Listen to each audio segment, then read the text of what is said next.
അയ്യോ എടാ 300 രൂപ അല്ലയോടാ, ഞാനങ്ങ് തരാടാ. എൻ്റെ ഇപ്പം ഇല്ല. എടാ നിനക്ക് ഫോൺ പേ ഉണ്ടോ? എന്നാൽ എനിക്കില്ല. ഗൂഗിൾ പേ ഉണ്ടോ നിനക്ക്? എന്നാൽ 2 മിനിറ്റ് ഇപ്പം ഇടാം. എടാ മോനെ, മറ്റേ ബെറ്റിൻ്റെ പൈസ ഞാൻ തരാം കേട്ടോ. നീ പണ്ടേ വിടാ പോടാ അവിടുന്ന്. അളിയാ ഏതാണ്ട് വള്ളി ഒപ്പിച്ചിട്ട് വരുവാ. ആണ്. എന്തോടാ ഡീലൊക്കെ? എടാ ഒന്നുമില്ലടാ, ഒരു 30,000 രൂപയുടെ ഡീലായിരുന്നു. ഞാൻ സെറ്റ് ചെയ്ത് കൊടുത്തത്, കുഴപ്പമില്ല. എന്തോടാ പരിപാടി? എന്തോ കനാലി വരെ ഒന്ന് പോവാൻ നിൽക്കുമായിരുന്നു.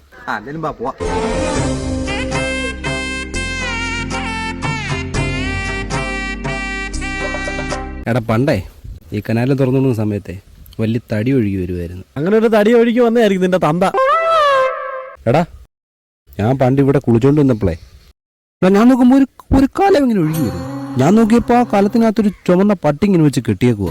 എനിക്ക് എടുക്കണമെന്നുണ്ട് എടുക്കണ്ടെന്നുണ്ട്.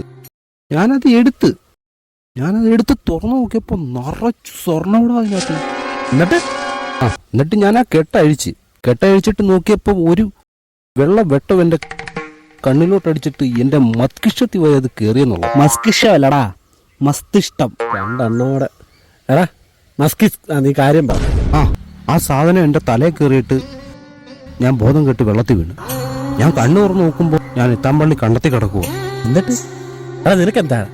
അന്ന് എക്സൈസുകാർ വന്നപ്പോൾ അപ്പുറത്തെ പുള്ളിക്കാരൻ വാറ്റുകാലം എടുത്ത് കനാലി വെച്ചേ.